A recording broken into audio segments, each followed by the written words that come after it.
الحمد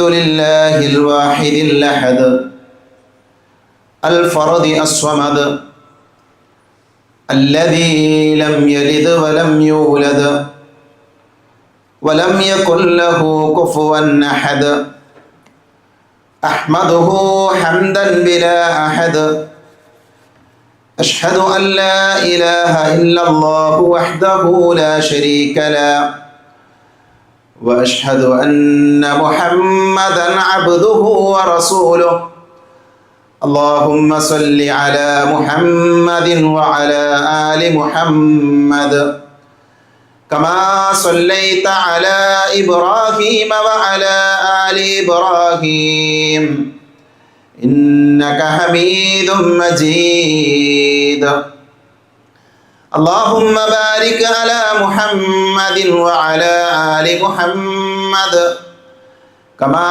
باركت على إبراهيم وعلى آل إبراهيم إنك حميد مجيد أما بعد فإن خير الحديث كتاب الله وخير الهدي هدي محمد صلى الله عليه وسلم وشر الأمور محدثاتها وكل محدثة بدعة وكل بدعة ضلالة وكل ضلالة في النار أعوذ بالله من الشيطان الرجيم يا أيها الذين آمنوا اتقوا الله حق تقاته ولا تموتن إلا وأنتم مسلمون أعوذ بالله من الشيطان الرجيم الذين آمنوا ولم يلبسوا إيمانهم بظلم أولئك لهم الأمن وهم مهتدون. പരിശുദ്ധമായ അള്ളാഹുവിൻ്റെ ഭവനത്തിൽ ഒരുമിച്ച് ചേർന്ന സഹോദരങ്ങളെ, സഹോദരികളെ, സർവ്വലോക രക്ഷിതാവായ അള്ളാഹുവിനെ സൂക്ഷിക്കണേ എന്ന് സംസാരിക്കുന്ന എന്നോടും കേൾക്കുന്ന നിങ്ങളോടും വളരെയധികം സ്നേഹത്തോടുകൂടെ ഓർമ്മപ്പെടുത്തുകയാണ്, ഉപദേശിക്കുകയാണ്. മനുഷ്യരായ നമ്മളെല്ലാവരും നമ്മുടെ ജീവിതത്തിൽ ആഗ്രഹിക്കുന്നത് നിർഭയത്വമാണ്.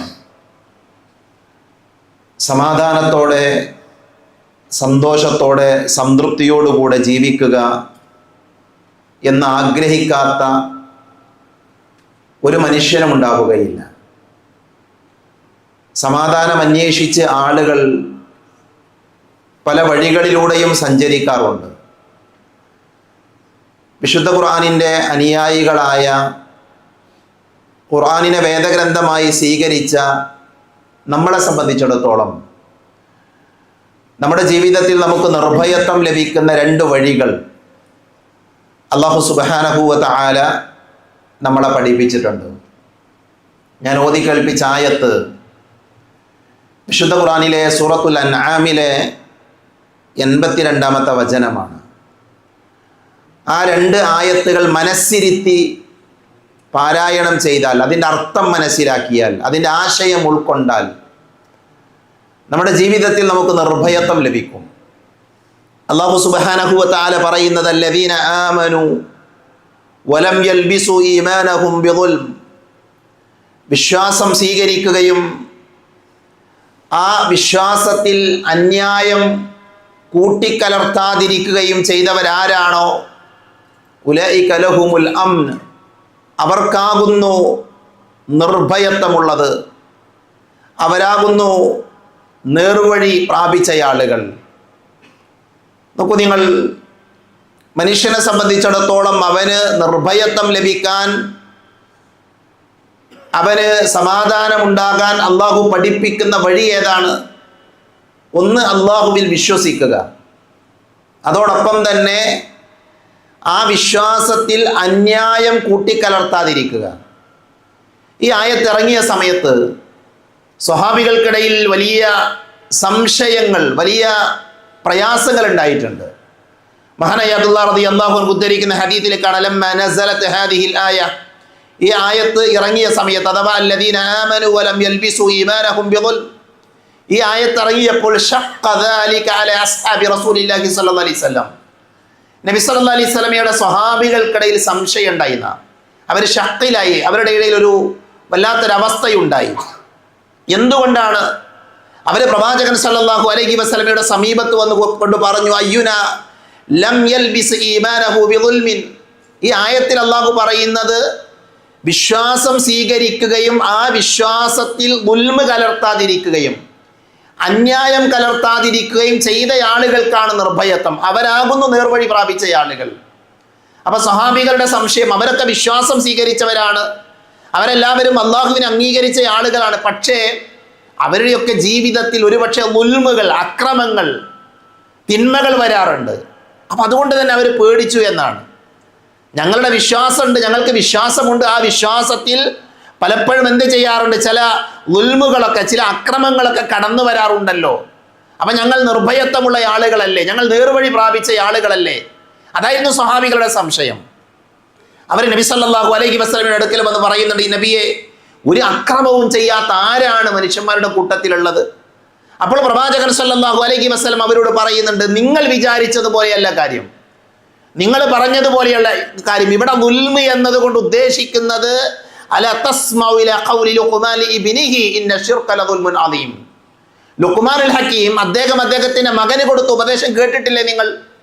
അദ്ദേഹം തന്റെ മകനോട് പറഞ്ഞത് ഇന്ന ശിർക ലദുൽമുൻ അദീം, ഷിർക്കാണ് ഏറ്റവും വലിയ ദുൽമ്, ഏറ്റവും വലിയ അക്രമം.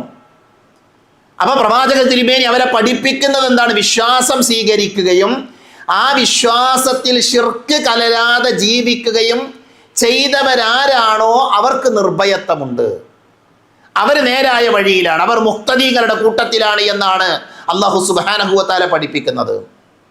പ്രിയപ്പെട്ടവർ, ഈ ആയത്ത് നമ്മളെ പഠിപ്പിക്കുന്ന പാഠെന്താ? നമ്മുടെ ജീവിതത്തിൽ നമ്മൾ തൗഹീദ് പൂർണ്ണമായി അംഗീകരിക്കുന്നവരാണ് എങ്കിൽ, അള്ളാഹുവിൻ്റെ വഹദാനിയത്ത് സ്വീകരിക്കുന്ന ആൾക്കാരാണ് എങ്കിൽ, ആ തൗഹീദിന് എതിരായ ഷിർക്ക് നമ്മുടെ ജീവിതത്തിൽ ഇല്ല എങ്കിൽ നമ്മുടെ ജീവിതത്തിൽ നമുക്ക് നിർഭയത്വം ഉണ്ടാകും, നമുക്ക് സമാധാനമുണ്ടാകും, നമുക്ക് സംതൃപ്തിയോടുകൂടെ ജീവിക്കാൻ സാധിക്കുമെന്നാണ് ഈ ആയത്ത് നമ്മളെ പഠിപ്പിക്കുന്നത്. നമ്മൾ ചർച്ച ചെയ്തുകൊണ്ടിരിക്കുന്ന വിഷയം ഇതാണ്, തൗഹീദിനെ കുറിച്ചാണ്, നമ്മുടെ അഖീദയെ കുറിച്ചാണ്. കഴിഞ്ഞ ഖുത്ബയിൽ നമ്മൾ തൗഹീദ് റുബൂബിയത്തിനെ കുറിച്ച് മനസ്സിലാക്കി. തൗഹീദ് റുബൂബിയത്ത് എന്ന് പറഞ്ഞാൽ അള്ളാഹുവാണ് ഈ പ്രപഞ്ചത്തിന്റെ റബ്ബ്, അവനാണ് ഖാലിഖ്, അവനാണ് റാസിഖ്. ആ വിശ്വാസത്തിനാണ് തൗഹീദ് റുബൂബിയത്ത് എന്ന് പറഞ്ഞാൽ. ഞാനത് ഇനി വിശദീകരിക്കുന്നില്ല. രണ്ടാമത്തെ തൗഹീദിന്റെ ഇനമെന്ന് പറഞ്ഞാൽ തൗഹീദുൽ ഉലൂഹിയ്യയാണ്, അഥവാ ആരാധനയിലുള്ള ഏകത്വമാണ്. ഈ പ്രപഞ്ചത്തിന് ഏകനായ ഒരു സൃഷ്ടാവുണ്ട് എന്ന വിശ്വാസം തൗഹീദ് റുബൂബിയത്താണ് എങ്കിൽ ആ തൗഹീദ് റുബൂബിയത്ത് അംഗീകരിക്കുന്ന ആളുകളുടെ കടമയാണ് നമ്മുടെ ആരാധനകൾ, നമ്മുടെ നേർച്ചകൾ, നമ്മുടെ വഴിപാടുകൾ, നമ്മുടെ നമസ്കാരം, നമ്മുടെ സുജൂദ് എന്താകട്ടെ, ആരാധനയുടെ പരിധിയിൽ വരുന്ന എല്ലാ കാര്യവും അള്ളാഹുവിന് മാത്രം സമർപ്പിക്കുക. അതാണ് തൗഹീദുൽ ഉലൂഹിയ്യത്ത് എന്ന് പറയുന്നത്. ഇബാദത്തുകൾ അർപ്പിക്കപ്പെടാനും ആരാധിക്കപ്പെടാനും അർഹതയുള്ളവൻ ഇലാഹായ അള്ളാഹു മാത്രമാണുള്ളത്. ഈ വിശ്വാസത്തിനാണ് തൗഹീദുൽ ഉലൂഹിയ്യ എന്ന് പറയാം. വിശുദ്ധ ഖുർആനിൽ അല്ലാഹു പറഞ്ഞു, ഇന്നനി അനല്ലാഹ് ലാ ഇലാഹ ഇല്ലാ അന ഫഅബ്ദുനി വഅഖിമിസ് സ്വലാത്ത ലിദിക്രി. വിശുദ്ധ ഖുർആനിലെ സൂറത്തു ത്വാഹയിലെ 14-ാമത്തെ ആയത്താണ്. എന്താ അല്ലാഹു പറയുന്നത്? ഇന്നനി അനല്ലാഹ്, ഞാനാകുന്നു അല്ലാഹു, ഞാനാണ് അല്ലാഹു. അതിന് തൊട്ടുപിറകെ പറഞ്ഞു ലാ ഇലാഹ ഇല്ലാ അന, ഞാനല്ലാതെ ആരാധനക്കർഹനായി, ഇബാദത്തിന് അർഹനായി മറ്റാരുമില്ല. അള്ളാഹ് നമ്മളെ പഠിപ്പിക്കണം, ഞാനാണ് അല്ലാഹു, ഞാനല്ലാതെ ഇബാദത്തിന് അർഹനായി മറ്റാരുമില്ല. അതുകൊണ്ട് നിങ്ങൾ എന്തു വേണം? ഫഅബ്ദുനി, നിങ്ങൾ എന്നെ ആരാധിക്കണം, എനിക്ക് ഇബാദത്ത് ചെയ്യണം, എന്നെ ഓർക്കാൻ വേണ്ടി, എന്നെ സ്മരിക്കാൻ വേണ്ടി നമസ്കാരം എന്ത് ചെയ്യണം? നിങ്ങൾ നിലനിർത്തുകയും വേണം. ഇതാണ് അല്ലാഹു സുബ്ഹാനഹു വ തആല നമ്മളെ പഠിപ്പിക്കുന്നത്. മഹാനായ മുആദ് ബിൻ ജബൽ റളിയല്ലാഹു അൻഹു, അദ്ദേഹം നബി സല്ലല്ലാഹു അലൈഹി വസല്ലമയുടെ പ്രിയപ്പെട്ട സ്വഹാബിയാണ്. അദ്ദേഹം പറയാണ്, ഞാൻ നബി സല്ലല്ലാഹു അലൈഹി വസല്ലമയുടെ കൂടെ, ഞാനും നബി ഇങ്ങനെ നടന്നു പോവുകയാണ്. ഞങ്ങളുടെ കൂടെ വേറെ ആരുമില്ല, ഞങ്ങൾ രണ്ടുപേരും ഇങ്ങനെ നടന്നു പോവുകയാണ്. ഞാൻ നബിയുടെ സമീപത്തു കൂടെ നടക്കുകയാണ്. ആ സമയത്ത് നബി സല്ലല്ലാഹു അലൈഹി വസല്ലം എന്നെ വിളിച്ചു, യാ മുആദ്. നബി മുആദിനെ വിളിച്ച് ചോദിക്കുകയാണ്. മുആദിനെ വിളിച്ച സമയത്ത് മുആദ് റളിയല്ലാഹു പറഞ്ഞു, ലബ്ബൈക റസൂലല്ലാഹി വസഅദൈക്. നബിയുടെ വിളിക്ക് അദ്ദേഹം ഉത്തരം, നബിയെ നിങ്ങളുടെ വിളി ഞാൻ കേട്ടിരിക്കുന്നു, എന്താണ് നബിയെ നിങ്ങൾക്ക് എന്നോട് പറയാനുള്ളത്? സുമ്മ സാറ സഅതൻ. നബി ഒന്നും മിണ്ടിയില്ല. കുറച്ച് സമയം കഴിഞ്ഞു പോയി. പ്രവാചകൻ നബി ഒന്നും പറയുന്നില്ല. വീണ്ടും നബി വിളിച്ചു, യാ മുആദ്, മുആദ് എന്ന് വിളിച്ചു. മുആദ് നബിയുടെ കൂടെയുണ്ട്. ആ സമയത്ത് മുആദ് റളിയല്ലാഹു പറഞ്ഞു, ലബ്ബൈക റസൂലല്ലാഹി വസഅദൈക്. നബിയെ ഞാൻ ഇതാ നിങ്ങളുടെ വിളിക്ക് ഉത്തരമേകിയിരിക്കുന്നു, എന്താണ് നബിയെ എന്ന ചോദ്യം ഉയർത്തി. വീണ്ടും നബി ഒന്നും മിണ്ടിയില്ല. നബി സല്ലല്ലാഹു അലൈഹി വസല്ലമ ഒരല്പ സമയമെടുത്ത് വീണ്ടും നബി ഇതേപോലെ ചോദിച്ചു. ആ സമയത്ത് നബി സല്ലല്ലാഹു അലൈഹി വസല്ലമ മുആദ് ഇബ്നു ജബൽ റളിയല്ലാഹു അൻഹുവിനോട് പറഞ്ഞു, യാ മുആദ്, ഹൽ തദ്രി മാ ഹഖ്ഖുല്ലാഹി അലാ ഇബാദിഹി. മുആദ് നിനക്കറിയുമോ അടിമകൾക്ക് അല്ലാഹുവിനോടുള്ള ഹക്ക് എന്താണ് എന്ന്? നമ്മൾ മനസ്സിലാക്കേണ്ട ഒരു ചോദ്യമാണിത്. നമുക്കെന്താണ് അല്ലാഹുവിനോടുള്ള ഹക്ക്? ഇതാണ് നബിയുടെ ചോദ്യം. മുആദേ, അള്ളാഹുവിന്റെ അടിമകളായ മനുഷ്യന്മാർക്ക് അള്ളാഹുവിനോടുള്ള ബാധ്യത എന്താണ്? ഹക്ക് എന്താണ്? അവകാശം എന്താണ്? കടമ എന്താണ്? ആ സമയത്ത് മുആദ് റളിയല്ലാഹു പറഞ്ഞു, അല്ലാഹു വറസൂലുഹു അഅലം. നബിയെ എനിക്കറിയില്ല, അള്ളാഹുവിനും അവന്റെ പ്രവാചകനുമാണ് അറിയാൻ. ആ സമയത്ത് മുആദ് ഇബ്നു ജബൽ റളിയല്ലാഹു അൻഹുവിനോട് നബി പറഞ്ഞു, ഹഖ്ഖുല്ലാഹി അലാ ഇബാദിഹി അൻ യഅബുദൂഹു വലാ യുശ്രികു ബിഹി ഷൈആ. ഇതാണ് നമ്മൾ പഠിക്കേണ്ടത്. നബി സല്ലല്ലാഹു അലൈഹി വസല്ലമ പറയുന്നത്, ഒരു അടിമക്ക്, അള്ളാഹുവിന്റെ ഒരു ദാസന് അള്ളാഹുവിനോടുള്ള ഏറ്റവും വലിയ ബാധ്യത എന്ന് പറയുന്നത്, ഏറ്റവും വലിയ കടമ എന്ന് പറയുന്നത് അൻ യഅബുദൂഹു, അവനെ മാത്രം ആരാധിക്കലാണ്. വലാ യുശ്രികു ബിഹി ഷൈആ, അവനിൽ യാതൊന്നിനെയും പങ്കു ചേർക്കാൻ പാടില്ല. ഇതാണ് നമ്മുടെ കടമ. നമ്മുടെ ജീവിതത്തിന്റെ നിയോഗം ഇതിനാണ്. നമ്മുടെ ജീവിതത്തിൽ നാം ചെയ്യേണ്ട ഏറ്റവും വലിയ കടമ എന്താണ്? നമ്മുടെ റബ്ബായ, നമ്മളെ സൃഷ്ടിച്ച് പരിപാലിക്കുന്ന, നമുക്ക് ആവശ്യമുള്ളതൊക്കെ നമ്മൾ ചോദിക്കാതെ തന്നെ നമുക്ക് നൽകിയ വായുവും വെള്ളവും ജീവിക്കാൻ ആവശ്യമുള്ള സൗകര്യങ്ങളെല്ലാം ഒരുക്കി തന്ന പ്രപഞ്ചത്തിന്റെ സൃഷ്ടാവായ പടച്ച തമ്പുരാന് ആരാധനകൾ അർപ്പിക്കുക. അതാണ് നമ്മുടെ കടമ. പിന്നെയും കുറച്ച് സമയമൊക്കെ കഴിഞ്ഞു പോയി. നബി വീണ്ടും വിളിച്ചു, യാ മുആദ്, നിനക്കറിയുമോ അള്ളാഹുവിന് അവന്റെ അടിമകളോടുള്ള ഹക്ക് എന്താണ് എന്ന്? അള്ളാഹുവിനോടുള്ള ഹക്ക് പൂർത്തിയാക്കിയ അടിമകളുണ്ടല്ലോ, അഥവാ അള്ളാഹുവിനെ മാത്രം ആരാധിച്ച, അവനിൽ പങ്കു ചേർക്കാത്ത അടിമകളുണ്ടല്ലോ, ആ അടിമകളോട് അള്ളാഹുവിനുള്ള ഹക്ക് എന്താണ്, അള്ളാഹുവിനുള്ള കടമ എന്താണ് എന്നറിയുമോ? അദ്ദേഹം പറഞ്ഞില്ല, അള്ളാഹുവിനും അവന്റെ പ്രവാചകനുമാണ് അറിയുക. നബി സല്ലല്ലാഹു അലൈഹി വസല്ലം പറഞ്ഞു, ഹഖ്ഖുൽ ഇബാദി അലല്ലാഹി അല്ലാ യുഅദ്ദിബഹും. മുആദേ, അള്ളാഹുവിനെ ആരാധിക്കുന്ന, അവനെ ഇബാദത്ത് ചെയ്യുന്ന അടിമകളോട് അള്ളാഹുവിനുള്ള അവകാശം എന്ന് പറഞ്ഞാൽ, അള്ളാഹു അവർക്ക് ചെയ്തു കൊടുക്കുന്നത് എന്ന് പറഞ്ഞാൽ അല്ലാ യുഅദ്ദിബഹും, അവരെ ശിക്ഷിക്കാതിരിക്കുക എന്നുള്ളതാണ്. അള്ളാഹു നമ്മളെ ആ കൂട്ടത്തിൽ ഉൾപ്പെടുത്തുമാറാകട്ടെ. പ്രിയപ്പെട്ടവരെ, ഇതാണ് നമ്മുടെ ജീവിതത്തിൽ നാം അടിസ്ഥാനപരമായി നമ്മുടെ അഖീദയുമായി ബന്ധപ്പെട്ട് പഠിക്കേണ്ടത്. നമ്മളെ അള്ളാഹു പടച്ചത് അവനെ ആരാധിക്കാനാണ്, അവന് മാത്രം ഇബാദത്ത് ചെയ്യാനാണ്. അതിൽ യാതൊരു വിധത്തിലുള്ള വൈകല്യങ്ങൾ വരുത്താൻ പാടില്ല, ശിർക്ക് ചെയ്യാൻ പാടില്ല.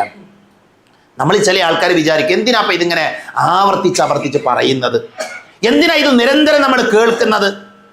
സഹോദരങ്ങളെ, ഒരു പ്രവാചകൻ ഒരു സമൂഹത്തിലേക്ക് കടന്നു വരുന്നത് എപ്പോഴെന്നറിയോ? ഒരു പ്രവാചകൻ ദഅവത്ത് നടത്തി ആ പ്രബോധന ഫലമായി ആളുകളൊക്കെ ഇസ്ലാം സ്വീകരിക്കുന്നു. ഇപ്പം നൂഹ് നബിന്റെ ചരിത്രം എടുത്തു നോക്കൂ നിങ്ങൾ. നൂഹ് നബി 950 കൊല്ലം ദഅവത്ത് നടത്തി. നൂഹ് നബിയിൽ കുറച്ച് ആൾക്കാരെ വിശ്വസിച്ചത്, ബാക്കിയുള്ള മുഴുവൻ ആളുകളെയും, അവിശ്വാസികളായ എല്ലാ ആൾക്കാരെയും പടച്ചോ നശിപ്പിച്ചു. അല്ലേ? വളരെ കുറച്ച് ആൾക്കാർ, ആ കപ്പലിൽ കയറിയ ആൾക്കാർ മാത്രമാണ് രക്ഷപ്പെട്ടത്. ആ കപ്പലിലുള്ള ആൾക്കാർ, അവരൊക്കെ ആരാ? അവർ മുഅ്മിനുകളാണ്, അവർ മുവഹീദുകളാണ്, അവർ തൗഹീദ് ഉൾക്കൊണ്ട ആൾക്കാരാണ്. അവരായിരുന്നു തൗഹീദുള്ള ആൾക്കാർ. പിന്നെ എന്തിനാ നൂഹ് നബിക്ക് ശേഷം ഇബ്രാഹിം നബി വന്നത്, ഹൂദ് നബി വന്നത്, സ്വാലിഹ് നബി വന്നത്? തുടരെ പ്രവാചകന്മാരെ എന്തിനാ അള്ളാഹു ഇറക്കിയത്? ആ മുവഹീദുകളായ ആളുകൾക്ക് വ്യതിയാനം സംഭവിച്ചു, അവർ വഴിതെറ്റി. അഥവാ മനുഷ്യന്റെ സ്വഭാവമാണ്, തൗഹീദിൽ നിന്ന് മനുഷ്യൻ എന്ത് ചെയ്യും? വ്യതിയാനം സംഭവിക്കും. അതുകൊണ്ടാണ് നമ്മളിത് ആവർത്തിച്ച് പറയുന്നത്. നോക്കൂ നിങ്ങൾ, മലയാളത്തിൽ ഇറങ്ങിയ ഒരു പുസ്തകത്തിലെ വാചകം നമ്മളെ വല്ലാതെ വേദനിപ്പിക്കുന്ന വാചകമാണ്. എന്താ വാചകം എന്നറിയോ? പ്രാർത്ഥന അള്ളാഹുവോട് മാത്രമെന്നുള്ളത് സാക്ഷാൽ ഇബ്ലീസിന്റെ വാദമാണ്. ഒന്ന് ആലോചിച്ച് നോക്കൂ നിങ്ങൾ അതിന്റെ ഗൗരവം. പ്രാർത്ഥന അള്ളാഹുവോട് മാത്രമെന്നുള്ളത് സാക്ഷാൽ ഇബിലീസിന്റെ വാദമാണ്. നഅൂദുബില്ലാഹ്. ഇബിലീസ് എവിടെ അങ്ങനെ പറഞ്ഞിട്ടില്ല. ഇബിലീസ് ഒരു സ്ഥലത്തും, ഇബിലീസിന്റെ പല വാചകങ്ങൾ ഖുർആനിലുണ്ട്, ഹദീസിലുണ്ട്. പക്ഷെ ഇബിലീസ് പറയാത്തൊരു വാചകാണ് മനുഷ്യന്മാര് പിശാചിന്റെ പേരിൽ പോലും കളവ് പറയുന്നത്. ഇത് എന്തിനാ നബിമാര് വന്നത്? അള്ളാനെ മാത്രം വിഭാത്തിയാണെന്ന് പഠിപ്പിക്കാനാ. എന്നിട്ട് ആ നബിയെ അംഗീകരിക്കുന്ന വിശ്വാസികളായ ആളുകളുടെ കൂട്ടത്തിൽപ്പെട്ട ചില മനുഷ്യന്മാർ പറയാ പ്രാർത്ഥന അള്ളാഹുവോട് മാത്രം എന്നുള്ളത് സാക്ഷാൽ ഇബിലീസിന്റെ വാദമാണെന്ന്. നോക്കൂ, നിങ്ങൾ ഏതൊരു സാധാരണക്കാരനായ ഒരു അധികമൊന്നും ദീന് പഠിക്കാത്തൊരു മനുഷ്യനോട് ഒരു ചോദ്യം ചോദിച്ചു നോക്കൂ. നിങ്ങൾ മുഹയ്യിദ്ദീൻ ഷേഖെ രക്ഷിക്കണേ, ബദരീങ്ങളെ കാക്കണേ എന്നിങ്ങനെ മരിച്ചുപോയവരെ വിളിച്ച് പ്രാർത്ഥിക്കാൻ പറ്റുമോ? ഈ ഒരു ചോദ്യം ചോദിച്ചാൽ എന്താ നമ്മുടെ മനസ്സിൽ വരുന്നൊരു മറുപടി എന്താ? അതിന് കുറെ ദീനൊന്നും പഠിക്കണ്ട, തൗഹീദ് ഉൾക്കൊണ്ട് ഏതൊരാളും പറയും പറ്റൂല എന്ന് പറയാ, അത് പാടില്ല എന്ന് പറയാം. കാരണം പ്രാർത്ഥനക്കർഹൻ അള്ളാഹുവാണ്. അള്ളാഹു അല്ലാത്ത ആരെയും വിളിച്ച് പ്രാർത്ഥിക്കാൻ പാടില്ല.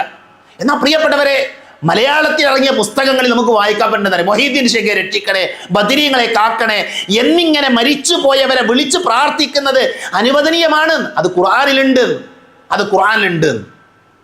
ഞാൻ കയറി നിൽക്കുന്ന സ്ഥലം മിമ്പറാണ്. വിശ്വാസികൾക്ക് ഉപകാരപ്പെടുന്ന സംസാരങ്ങൾ നടത്താനുള്ള ഇടമാണ്.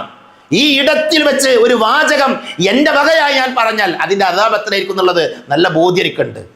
നിങ്ങൾ ആലോചിച്ച് നോക്കൂ, നിങ്ങൾ മുഹയ്യിദ്ദീൻ ഷേഖെ രക്ഷിക്കണേ, ബദരീങ്ങളെ കാക്കണേ എന്നിങ്ങനെ മരിച്ചു പോയവരെ വിളിച്ചു പ്രാർത്ഥിക്കുന്നത് അത് അനുവദനീയമാണ്, അത് ഖുർആനിലുണ്ട് എന്ന് പറയുമ്പോൾ എങ്ങോട്ടാണ് നമ്മുടെ സമൂഹത്തെ ആളുകൾ കൊണ്ടുപോകുന്നത്? അതുകൊണ്ടാണ് ഈ വിഷയം ഗൗരവമുള്ളതായി മാറുന്നത്. ചില ആൾക്കാരൊക്കെ കുത്തുബിയ്യത്തിന്റെ ബെയ്ത്ത് കണ്ടിട്ടുണ്ടാകും. കുത്തുബിയ്യത്തിന്റെ ബെയ്ത്ത് ചൊല്ലിയ ആൾക്കാർ ഒരുപക്ഷെ നമ്മുടെയൊക്കെ കൂട്ടത്തിലുണ്ടാകും. ആ കുത്തുബിയ്യത്തിന്റെ ബെയ്ത്തിൽ ഒരു വാചകമുണ്ട്. ആരെങ്കിലും ഒരാൾ 1000 തവണ മുഹയ്യിദ്ദീൻ ഷേഖിനെ വിളിക്കാണ്, ഭക്തിയോടുകൂടെ വിളിക്കാണ്, എന്നിട്ടോ പ്രതീക്ഷയോടുകൂടെ വിളിക്കാണ്. അങ്ങനെയാണ് എങ്കിൽ അവന് പെട്ടെന്ന് മുഹയ്യിദ്ദീൻ ഷേഖ് ഉത്തരം കൊടുക്കുന്ന ഖുർആനെതിരാണിത്, വിശുദ്ധ ഖുർആനെതിരാണ്. അതുകൊണ്ട് തന്നെ നമ്മുടെ വിശ്വാസത്തിൽ ദുൽമ് കലരുന്നില്ല, നമ്മുടെ വിശ്വാസത്തിൽ ശിർക്ക് വരുന്നില്ല എന്ന് എന്ത് ചെയ്യണം? നമ്മൾ ഓരോരുത്തരും ഉറപ്പിക്കണം. ഞാനൊരു 5 പോയിന്റുകൾ പറഞ്ഞ് അവസാനിപ്പിക്കും. ഈ 5 പോയിന്റുകൾ നമ്മുടെ മനസ്സിലുണ്ടാകണം. നമ്മുടെ നാട്ടിൽ സാധാരണ ഈ തൗഹീദും ഷിർക്കുമായി ബന്ധപ്പെട്ട വിഷയങ്ങൾ പറയുമ്പോൾ ചില ആൾക്കാർ പറയും ഞങ്ങൾ അള്ളാഹു അല്ലാത്തവരെ വിളിച്ച് പ്രാർത്ഥിക്കുന്നൊന്നുമില്ല, ഞങ്ങൾ സഹായം ചോദിക്കണം. ശരി, അത് ഹദീസിലുണ്ട് എങ്കിൽ ഖുർആനിലുണ്ട്, നമുക്ക് സ്വീകരിക്കാം സഹോദരങ്ങളെ. എന്താ പ്രശ്നം? നമ്മൾ പറയുന്നത് ഒരു സഹായത്തേട്ടം എപ്പോഴാണ് ഷിർക്കാകുക എന്ന് നമ്മൾ പഠിച്ചാൽ മതി. ഇന്ന് പല ആൾക്കാരും അള്ളാഹു അല്ലാത്തവരെ വിളിച്ച് പ്രാർത്ഥിക്കുന്നില്ല, സഹായം തേടുകയാണ് എന്ന് പറയുന്ന ആളുകളുടെ വാദം അബദ്ധമാണ്, ശരിയല്ല, ഇസ്ലാമികമല്ല എന്ന് മനസ്സിലാക്കാനുള്ള 2 പോയിന്റ് ഞാൻ പറഞ്ഞുതരാം. ഒന്ന്, നമ്മളൊരാളോട് സഹായം ചോദിക്കുകയാണ്. അപ്പോൾ അതിൽ നമ്മൾ പഠിക്കണം ആ കാര്യം എപ്പോഴും ഷിർക്കാകാന്നറിയോ? ഒരാൾക്ക് സഹായിക്കാൻ കഴിയാത്ത കാര്യങ്ങളിൽ സഹായം തേടിയാൽ ആ തേട്ടം എന്താണ്? ഷിർക്കായിരിക്കും. ഒരാൾക്ക് സഹായിക്കാൻ കഴിയാത്ത കാര്യങ്ങളിൽ അയാളോട് നമ്മൾ സഹായം ചോദിക്കണം, അത് ഷിർക്കായിരിക്കും. ഉദാഹരണം, ഇത് കൃത്യമായി പഠിക്കണം, അല്ലെങ്കിൽ പ്രശ്നം. ഇതിൽ മറ്റു ചില മേഖലകൾ വരുന്നുണ്ട്. അതുകൊണ്ടാണ് ഉദാഹരണത്തിന് പാപങ്ങൾ പൊറുക്കുന്നവനായിട്ട് അള്ളാഹു അല്ലാതെ മറ്റാരാണുള്ളത്? അള്ളാഹിന്റെ ഒരു ചോദ്യമാണ്. അപ്പൊ നോക്കൂ, നിങ്ങൾ പാപങ്ങൾ പൊറുക്കുന്നവനാരാ? അള്ളാഹുവാണ്. ഇനി ഒരാൾ അള്ളാഹു അല്ലാത്ത ഒരാളുടെ പാപങ്ങൾ പൊറുക്കാൻ ചോദിച്ചാലോ? എൻ്റെ പാപങ്ങൾ പൊറുത്തു തരണേ എന്ന് അള്ളാഹു അല്ലാത്ത നബി സല്ലല്ലാഹു അലൈഹി വസല്ലമയോട് പറയാ, നബിയെ നിങ്ങൾ എൻ്റെ പാപങ്ങൾ പൊറുത്തു തരണമെന്ന്. അങ്ങനെ പറഞ്ഞാൽ അതെന്താ? അത് ഷിർക്കാണ്. കാരണം എന്താ? പാപങ്ങൾ പൊറുക്കുക എന്ന ഉത്തരവാദിത്തം അള്ളാഹിന്റെ റസൂലിനെ അള്ളാഹു ഏൽപ്പിച്ചിട്ടില്ല, അള്ളാഹുവിന്റെ റസൂലിനെ അള്ളാഹു ഏൽപ്പിച്ചിട്ടില്ല. അതേപോലെ തന്നെ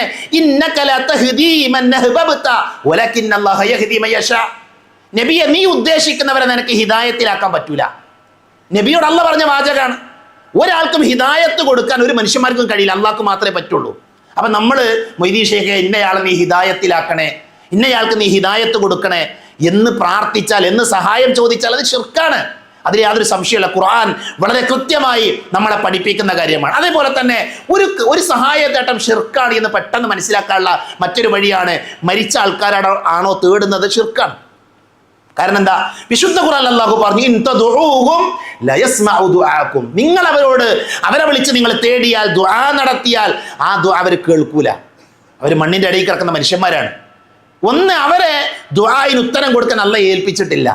അല്ലാഹു സുബ്ഹാനഹു വ തആല ആ പണി അവരെ ഏൽപ്പിച്ചു. അവരൊക്കെ മനുഷ്യന്മാരാണ്, അവരൊക്കെ സൃഷ്ടികളാണ്. ഇനി നോക്കൂ, നിങ്ങൾ അല്ലാഹ് പറഞ്ഞു വല ഉസ്സമിഉ മസ്തജാബു ലക്കും. അവർ കേട്ടാൽ പോലും നിങ്ങൾക്ക് അവരെന്ത് ചെയ്യൂല? ഉത്തരം നൽകൂല. ഖബറിൽ കിടക്കുന്ന ആൾക്കാര് നിങ്ങളുടെ ദുആ കേൾക്കൂല. നിങ്ങൾ വിളിക്കുന്നത് കേൾക്കൂല. ഇനി കേട്ടു എന്ന് വാദത്തിന് വേണ്ടി സമ്മതിച്ചാൽ പോലും അവരെന്ത് ചെയ്യൂല, നിങ്ങൾക്ക് ഉത്തരം നൽകുകയില്ല എന്ന് വളരെ കൃത്യമായി കൊണ്ട് ഖുർആൻ നമ്മളെ പഠിപ്പിച്ചു. അതുകൊണ്ട് തന്നെ ഒരു തേട്ടം ഷിർക്കാണ്. മരിച്ചവരോടാണെങ്കിൽ എന്തായി തീരും? അത് ഷിർക്കായിരിക്കും. അതേപോലെ തന്നെ നിന്റെ തേട്ടം കേൾക്കാൻ കഴിയാത്തവരെ വിളിച്ചു തീടുക. ഇപ്പൊ മൊയ്തീൻ ഷേഖിനെ വിളിക്കുന്ന ആൾക്കാർ, മൊയ്തീൻ ഷേഖിന് എന്തൊക്കെ ഭാഷ അറിയാം? അദ്ദേഹം മലയാളത്തിൽ സംസാരിച്ച മലയാളം എന്ന് പറയുന്ന ഒരു ഭാഷയെക്കുറിച്ച് ഒരു പക്ഷേ അദ്ദേഹത്തിന് അറിയ പോലും ഉണ്ടാകൂല. അദ്ദേഹം ഏറ്റവും നല്ല പണ്ഡിതനാണ്, മുജദ്ദീദാണ്, വലിയ പണ്ഡിതനാണ് അദ്ദേഹം. അദ്ദേഹത്തിൻ്റെ ഫുതൂഹുൽ ഗൈബ് എന്ന് പറയുന്ന പ്രസിദ്ധമായ ഗ്രന്ഥമുണ്ട്, തൗഹീദ് പഠിപ്പിക്കുന്ന ഗ്രന്ഥമാണ്. നമ്മുടെ നാട്ടിൽ മൊഹീദ്ദീൻ ഷേഖിനെ പരിചയപ്പെടുത്ത പോലുള്ള ആളൊന്നല്ല മൊഹീദ്ദീൻ ഷേഖ്.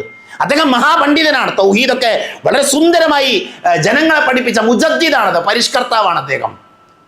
അദ്ദേഹത്തിന് മലയാളം അറിയോ? എന്നിട്ട് അദ്ദേഹത്തെ ഇവിടുന്ന് വിളിച്ചാൽ ഉത്തരം കിട്ടുമെന്ന് പറയും. അത് ഷിർക്കാണ് സഹോദരങ്ങളെ.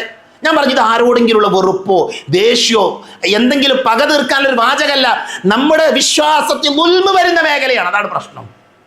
നമ്മുടെ വിശ്വാസത്തിൽ നുൽമ് വരുന്ന മേഖലയായതുകൊണ്ടാണ് നമ്മൾ ഇത്രമാത്രം കൃത്യമായി കൊണ്ട് പറയേണ്ടി വരും. ഇനി നോക്കൂ നിങ്ങൾ, നമ്മൾ അള്ളാഹുവിനോട് മാത്രം പ്രാർത്ഥിക്കണം എന്ന് പറയുന്നു. എന്തുകൊണ്ട്? ഒന്നാമത്തെ കാര്യം, ലോകത്തേക്ക് കടന്നു വന്ന ഒരു നബിയും അള്ളാഹു എല്ലാത്തിനും വിളിച്ച് പ്രാർത്ഥിച്ചിട്ടില്ല. അവരല്ലേ നമുക്ക് സന്മാർഗം കാണിച്ചു തന്ന ആൾക്കാർ, അവരല്ലേ നമുക്ക് സ്വർഗത്തിലേക്കുള്ള വഴി പറഞ്ഞു തന്ന ആൾക്കാർ. അവരാരെങ്കിലും അവരുടെ ജീവിതത്തിൽ ഏതെങ്കിലും ഒരു സന്ദർഭത്തിൽ അള്ളാഹു എല്ലാത്തിനും വിളിച്ച് പ്രാർത്ഥിച്ചോ? ഖുർആൻ എടുത്തു നോക്കൂ നിങ്ങൾ. ആദം നബി മുതൽ മുഹമ്മദ് നബി സല്ലല്ലാഹു അലൈഹി വസല്ലം വരെയുള്ള ഒട്ടനവധി പ്രവാചകന്മാരുടെ പ്രാർത്ഥന ഉണ്ട്.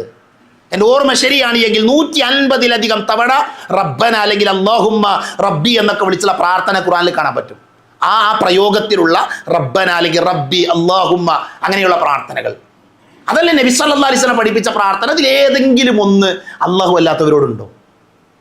റബ്ബന ളലംന അൻഫുസന വഇൻ ലം തഗ്ഫിർ ലനാ വതർഹംന ലനകൂനന്ന മിനൽ ഖാസിരീൻ. അതിൻ്റെ പിന്നെ പ്രാർത്ഥനയല്ലേ. ലോകത്തിലെ ഒന്നാമത്തെ മനുഷ്യൻ അദ്ദേഹത്തിൻ്റെ അടുക്കൽ തെറ്റുപറ്റിയപ്പോൾ അള്ളാഹിനോട് ദുആ ചെയ്യാണ്. ആ വഴിയല്ലേ നമ്മൾ സ്വീകരിക്കേണ്ടത്. അയ്യൂബ് നബി അലൈഹിസ്സലാം വഅയ്യൂബ ഇദ് നാദാ റബ്ബഹു, അങ്ങനെയാണ് ഖുർആൻ പരിചയപ്പെടുത്തിയത്. വഅയ്യൂബ ഇദ് നാദാ റബ്ബഹു, അയ്യൂബ് നബി അലൈഹിസ്സലാം തൻ്റെ രക്ഷിതാവിനെ വിളിച്ചുകൊണ്ട് പറഞ്ഞ സന്ദർഭം. മൂസാ നബി ആരെയാ വിളിച്ചത്?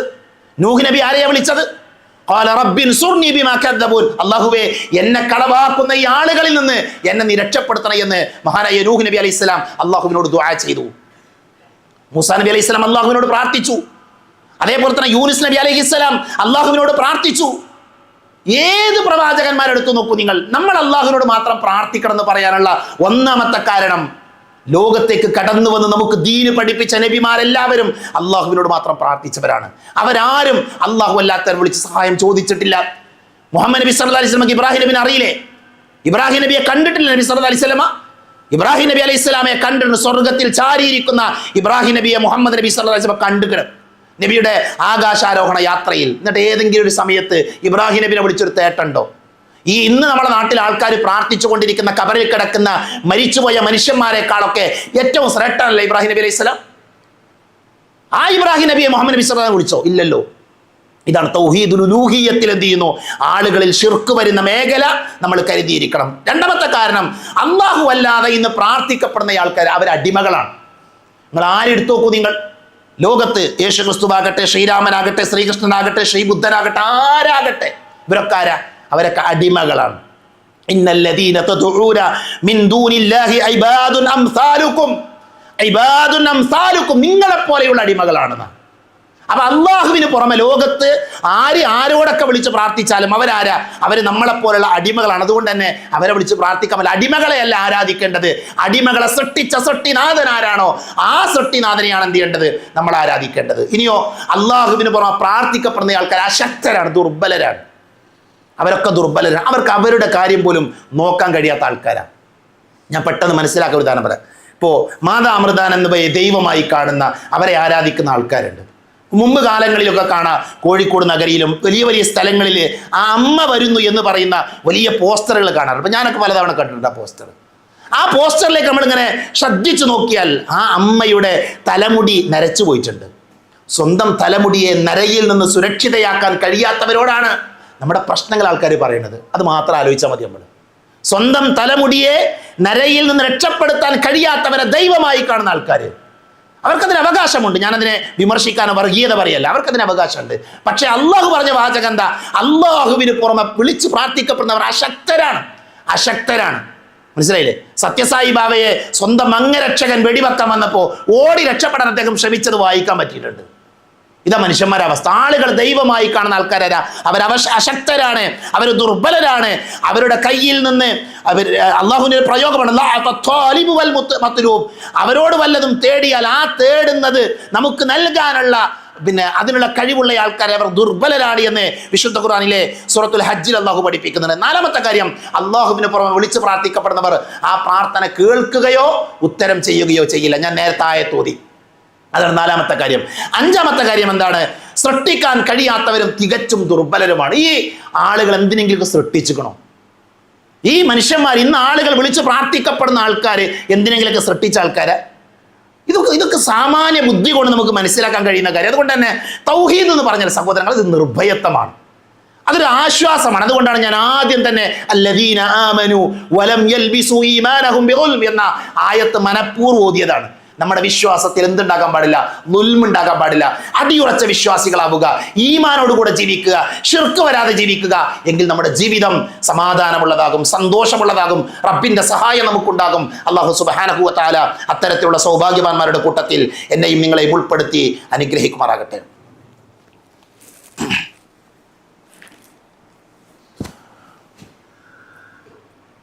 അൽഹംദുലില്ലാഹ് അൽഹംദുലില്ലാഹി അല്ലദീ അല്ലമ ബിൽ ഖലം അല്ലമൽ ഇൻസാന മാ ലം യഅലം വസ്സലാത്തു വസ്സലാമു അലാ അഷ്റഫിൽ മുർസലീൻ വഅലാ ആലിഹി വഅസ്ഹാബിഹി അജ്മഈൻ അമ്മാ ബഅദ്. ഒരിക്കൽ കൂടെ അല്ലാഹുവിനെ സൂക്ഷിക്കണേ എന്ന് ഓർമ്മപ്പെടുത്തുകയാണ്. വിശ്വാസികളെ സംബന്ധിച്ചിടത്തോളം അവരുടെ നിത്യജീവിതത്തിൽ ധാരാളം കാര്യങ്ങൾ പ്രവർത്തിക്കാനുള്ളവരാണ്, കർമ്മങ്ങൾ ചെയ്യാനുള്ളവരാണ്. നമ്മളിൽ പല ആളുകളും അശ്രദ്ധ കൊണ്ട്, ശ്രദ്ധയില്ലായ്മ കൊണ്ട് പല കർമ്മങ്ങളും നഷ്ടപ്പെടുത്താറുണ്ട്. ഒരുപക്ഷെ നമുക്കറിയുന്നതാകാം, പഠിച്ചതാകാം, ആരെങ്കിലും ഒന്ന് ഓർമ്മപ്പെടുത്തിയാൽ നമ്മുടെ ജീവിതത്തിലേക്ക് നമ്മളത് കൊണ്ടുവരും. പിന്നെ ഒരുപക്ഷെ നമുക്കത് പതിവാക്കാൻ സാധിക്കും. ഈ ഒരു ബോധത്തിൻ്റെ അടിസ്ഥാനത്തിൽ ഇനിയുള്ള നമ്മുടെ വെള്ളിയാഴ്ചകളിൽ, രണ്ടാമത്തെ ഖുതുബകളിൽ നമ്മുടെ ജീവിതത്തിൽ നമ്മൾ ചെയ്യേണ്ട, നമ്മൾ പ്രാവർത്തികമാക്കേണ്ട ചില പ്രാർത്ഥനകൾ, ചില മര്യാദകൾ, ചില ഇസ്ലാമിൻ്റെ നിയമങ്ങളെക്കുറിച്ചാണ് ഇൻഷാ അല്ലാഹ് നമ്മൾ ചർച്ച ചെയ്യുന്നത്. എനിക്ക് ആദ്യം തന്നെ ഓർമ്മപ്പെടുത്താനുള്ളത് നമുക്ക് വേണ്ടിയുള്ളതാണ്. ഒരു വെള്ളിയാഴ്ച ജുമാ കഴിഞ്ഞാൽ എന്താണ് നമുക്ക് കിട്ടിയത് എന്ന് നമ്മൾ ആലോചിക്കണം. പ്രവാചകൻ സല്ലല്ലാഹു അലൈഹി വസല്ലമയുടെ ഖുതുബകൾ സഹാബികൾക്ക് ജീവൻ നൽകിയിട്ടുണ്ട്, അവരുടെ ജീവിതത്തിൽ മാറ്റങ്ങൾ ഉണ്ടാക്കിയിട്ടുണ്ട്. ഞങ്ങളുടെ വകയായി, ഖുതുബ പറയുന്ന ആളുകളുടെ വകയായി ഒന്നും അവർ പറയാറില്ല. പ്രവാചകൻ സല്ലല്ലാഹു അലൈഹി വസല്ലമയുടെ അധ്യാപനങ്ങൾ, വിശുദ്ധ ഖുർആനിൻ്റെ ആയത്തുകൾ, അതാണ് നമ്മളൊക്കെ പറഞ്ഞുകൊണ്ടിരിക്കുന്നത്. അതുകൊണ്ട് തന്നെ ഓരോ ഖുതുബയും നമുക്ക് ജീവൻ നൽകേണ്ടതുണ്ട്, നമ്മുടെ ജീവിതത്തിലേക്ക് നമ്മൾ പലതും കൊണ്ടുവരേണ്ടതുണ്ട്. അപ്പം ഇന്ന് ഞാൻ പറയാൻ പോകുന്നൊരു വിഷയം മാത്രം എടുത്താൽ മതി. നമ്മൾ നോക്കൂ, നിങ്ങൾ പ്രവാചകൻ സല്ലല്ലാഹു അലൈഹി വസല്ലമ നമ്മളെ പഠിപ്പിച്ച വളരെ നിസ്സാരമായ ഒരു കാര്യം നമ്മുടെയൊക്കെ ജീവിതത്തിൽ സംഭവിക്കാറുണ്ട്. നമ്മൾ രാത്രി ഉറങ്ങുന്ന മനുഷ്യന്മാരാണ്. ഉറക്കമെന്നുള്ള അള്ളാഹുവിൻ്റെ അനുഗ്രഹമാണ്. അവിടുന്ന് അങ്ങോട്ട് ആ പ്രഭാത സമയം മുതൽ വീണ്ടും ആ വിരിപ്പിലേക്ക്, കട്ടിലിലേക്ക് നമ്മൾ ഉറങ്ങാൻ കിടക്കുന്നത് വരെയുള്ള ഒരു ദിവസത്തെ സുദീർഘമായൊരു സമയമുണ്ട്. ആ സമയത്തിനിടയിൽ ചെയ്യാനുള്ള കാര്യങ്ങളാണ് രണ്ടാമത്തെ ഖുതുബയിലൂടെ ഇൻഷാ അല്ലാഹ് നമ്മൾ പഠിക്കാൻ പോകുന്നത്. അതിൽ നമ്മൾ ഉറങ്ങാൻ കിടന്നൊരു മനുഷ്യൻ, അവിടെയുള്ള മര്യാദകൾ ഇൻഷാ അല്ലാഹ് പിന്നീട് നമ്മൾ സംസാരിക്കും. ഉറക്കത്തിൻ്റെ ഇടയിൽ ഒരാൾ പെട്ടെന്ന് ഉണർന്നു, അയാൾ പേടിച്ചുണർന്നു, അല്ലെങ്കിൽ അയാൾ പെട്ടെന്ന് ഉണർന്നു, അയാൾ എന്താ ചെയ്യേണ്ടത്? അവിടെ നമ്മൾ എന്ത് ചെയ്യണം? അവിടെ ഇസ്ലാമിനൊരു മര്യാദയുണ്ട്. ഇസ്ലാമിനൊരു മര്യാദയുണ്ട് എന്ന് മാത്രമല്ല, ഒരു വിശ്വാസിയെ സംബന്ധിച്ചിടത്തോളം ഒരു സൗഭാഗ്യത്തിൻ്റെ സന്ദർഭം അവിടെയുണ്ട്. അതെങ്ങാനും ആത്മാർത്ഥമായി മനസ്സിലാക്കിയിരുന്നുവെങ്കിൽ നമ്മൾ ആ സമയത്ത് ഉപയോഗപ്പെടുത്തും. റസൂലുള്ളാഹി സ്വല്ലല്ലാഹു അലൈഹി വസല്ലമ പറയാണ്, ഒരാൾ ഉറങ്ങി, അയാൾ പെട്ടെന്ന് എഴുന്നേറ്റു.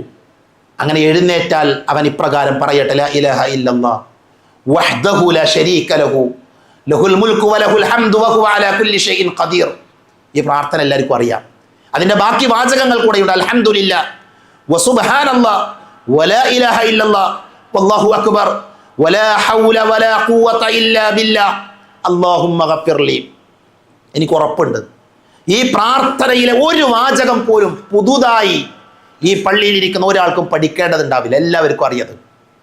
അത്രമാത്രം പരിചയമുള്ള പദങ്ങളാണ്. ലാ ഇലാഹ ഇല്ലല്ലാഹ് വഹ്ദഹു ലാ ശരീക ലഹു ലഹുൽ മുൽക്കു വലഹുൽ ഹംദു വഹുവ അലാ കുല്ലി ഷൈഇൻ ഖദീർ വസുബ്ഹാനല്ലാഹി വൽഹംദുലില്ലാഹ് വലാ ഇലാഹ ഇല്ലല്ലാഹ് വല്ലാഹു അക്ബർ വലാ ഹൗല വലാ ഖുവത ഇല്ലാ ബില്ലാഹ് അല്ലാഹുമ്മ ഗഫിർലി.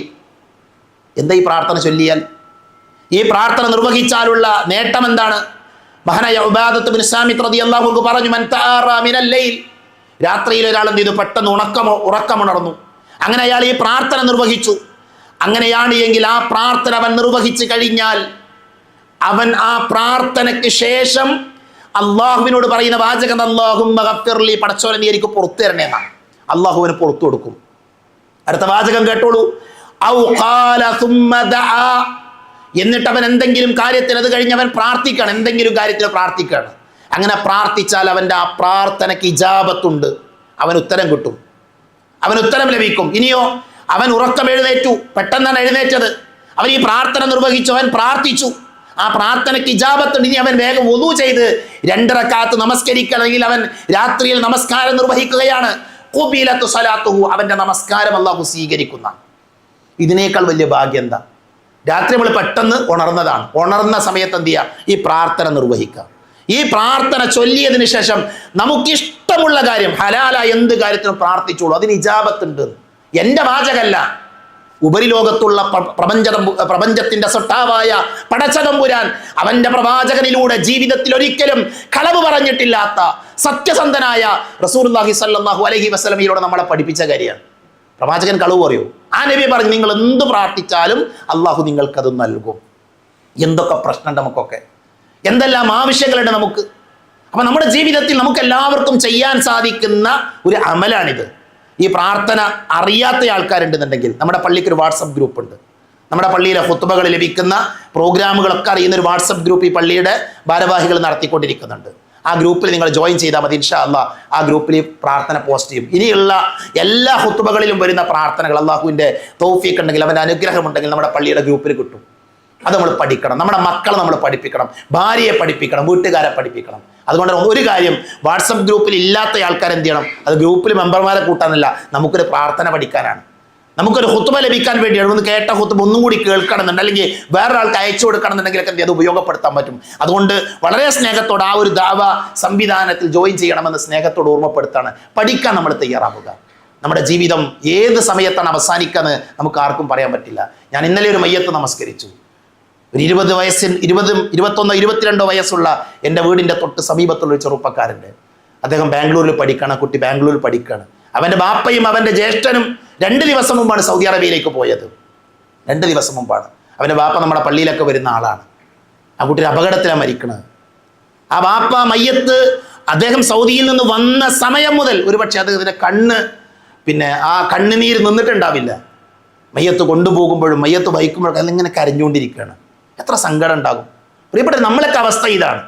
നമുക്കിന്ന് ആരോഗ്യമുണ്ട് അല്ലേ? നമ്മൾ ശ്വസിച്ചുകൊണ്ടിരിക്കുന്നുണ്ട്. ഈ ശ്വസനം നിലക്കാൻ അധിക സമയമൊന്നും വേണ്ട. പെട്ടെന്നുള്ള മരണങ്ങളെക്കുറിച്ചുള്ള വീഡിയോകൾ പലതവണ കണ്ടവരാണ് നമ്മൾ. അതുകൊണ്ട് മരണത്തെക്കുറിച്ച് ആലോചിക്കുക. ആയുസ് എന്ന് പറഞ്ഞാൽ വളരെ ചെറുതാണ്. ആ ചെറിയ ആയുസ്സിനിടയിൽ നന്മകൾ ചെയ്തുകൊണ്ട്, അമലുകൾ ചെയ്തുകൊണ്ട് ജീവിക്കാൻ നമ്മൾ ശ്രദ്ധിക്കുക. അല്ലാഹു സുബ്ഹാനഹു വ തആല അത്തരത്തിലുള്ള നല്ല വിശ്വാസികളുടെ കൂട്ടത്തിൽ എന്നെയും നിങ്ങളെയും ഉൾപ്പെടുത്തി അനുഗ്രഹിക്കുമാറാകട്ടെ. അറിഞ്ഞുമറിയാതെ നമ്മുടെ ജീവിതത്തിൽ സംഭവിച്ചു പോയ ചെറുതും വലുതുമായ എല്ലാ തെറ്റുകുറ്റങ്ങളും അല്ലാഹു പുറത്ത് മാപ്പാക്കി തരുമാറാകട്ടെ. രോഗം കൊണ്ട് ബുദ്ധിമുട്ടുന്നവരുണ്ട്, മാരകമായ രോഗങ്ങൾ കൊണ്ട് പരീക്ഷിക്കപ്പെടുന്നവർ നമ്മുടെ ഇടയിലുണ്ട്. അല്ലാഹു എല്ലാവർക്കും ശിഫ നൽകുമാറാകട്ടെ. മക്കളില്ലാത്തവരുണ്ട്, അല്ലാഹുവർക്ക് സ്വാലിഹുകളായ സന്താനങ്ങൾ നൽകി അനുഗ്രഹിക്കുമാറാകട്ടെ. ജോലിയില്ലാതെ സാമ്പത്തികമായി ഞെരുക്കം അനുഭവിക്കുന്ന ധാരാളം കുടുംബനാഥന്മാരുണ്ട്, വീട്ടിലുള്ള ആളുകളുണ്ട്. അള്ളാഹുവിന്റെ പ്രയാസങ്ങൾ തീർത്തു കൊടുക്കുമാറാകട്ടെ. ജയിലുകളിൽ നിരപരാധികളായി കഴിയുന്ന ആളുകളുണ്ട്, അള്ളാഹുവർക്ക് മോചനം നൽകുമാറാകട്ടെ. അല്ലാഹുമ്മ ഗഫിർ ലിൽ മുഅ്മിനീന വൽ മുഅ്മിനാത്ത് വൽ മുസ്ലിമീന വൽ മുസ്ലിമാത്ത് അൽഹയ്യാ മിൻകും വൽ അംവാത്ത് അല്ലാഹുമ്മ അജിർനാ മിനൻ നാർ അല്ലാഹുമ്മ അജിർനാ മിനൻ നാർ അല്ലാഹുമ്മ അജിർനാ മിനൻ നാർ റബ്ബനാ ആതിനാ ഫിദ് ദുനിയ ഹസന വഫിൽ ആഖിറതി ഹസനതൻ വഖിനാ അദാബൻ നാർ ആമീൻ ആമീൻ ബിറഹ്മതിക യാ അർഹമർ റഹീമീൻ വആഖിറു ദഅവാനാ അനിൽ ഹംദുലില്ലാഹി റബ്ബിൽ ആലമീൻ.